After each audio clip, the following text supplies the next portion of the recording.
প্রিয় দর্শক আসসালামু আলাইকুম।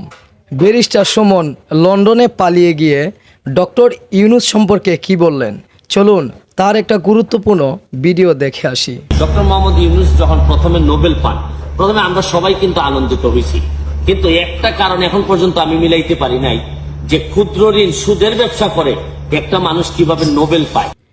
প্রিয় দর্শক, আপনারা ভিডিওটা দেখলেন, ভিডিওটা দেখে আপনারা কি বুঝলেন? ব্যারিস্টার সুমন কোথায় পালিয়ে গেছে, সে কোথায় আছে, এই কথাটা জানার জন্য অনলাইন ব্যাপী অনেক মানুষ, তার যে জনপ্রিয় মানুষগুলো আছে তারা কিন্তু বেকুল হয়ে আছে।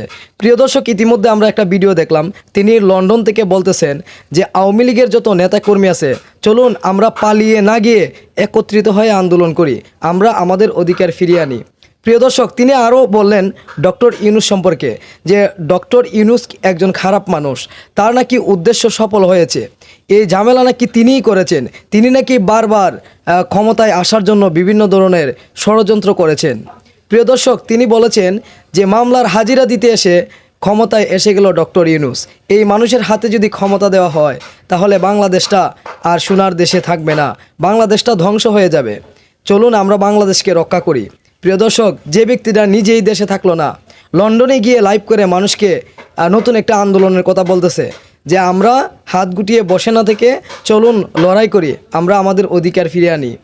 দর্শক শ্রোতা, আপনারা ইতিমধ্যে দেখলেন যে লাইভটিতে ইউনূস সম্পর্কে আরও তথ্য দিলেন ব্যারিস্টার সুমন।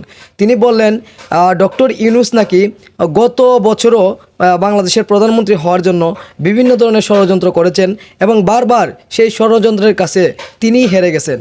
এইবার নাকি তার সেই ষড়যন্ত্র সফল হয়েছে, মানে ষড়যন্ত্র করে তিনি বাংলাদেশের ক্ষমতায় এসেছেন। দর্শক শ্রোতা, যে আমরা যে ডক্টর ইউনূস সম্পর্কে যা কিছু জানি সেইগুলো নাকি সম্পূর্ণ ভুল একটি ধারণা।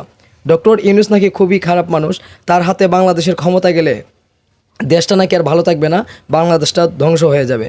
বাংলাদেশের মানুষকে সতর্ক এবং সাবধান করেছেন তিনি লাইভে এসে। আওয়ামী লীগের নেতাকর্মীদের বলেছেন একজোট হয়ে আন্দোলন করার জন্য এবং কাজ করার জন্য। একজোট হয়ে আন্দোলন করলে তারা নাকি তাদের অধিকার ফিরে পাবে, বাংলাদেশকে নাকি তারা রক্ষা করতে পারবে। প্রিয় দর্শক, যদি ভিডিওটা ভালো লাগে একটা শেয়ার দিবেন এবং সবসময় আমার চ্যানেলটি সাবস্ক্রাইব করে আমার পাশে থাকবেন। ধন্যবাদ।